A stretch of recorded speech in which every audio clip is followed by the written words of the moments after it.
पंकजा नमस्कार. बरेच कष्ट केलेस तू. जा म्हणतोय विश्रांती घे. देवा. विश्रांती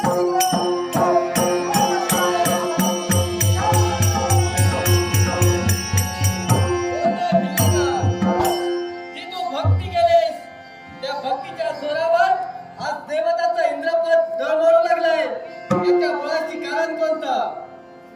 देवांचा भक्ती करणारा गुण आहे का? गुन्हा नाहीये. कारण हेतू चांगला पाहिजे. हेतू जर वाईटच असेल तर तो गुन्हाच होतो. भक्तीचं फलश्रुती मग इंद्राला इंद्र असं म्हणतोय. या महाराजांनो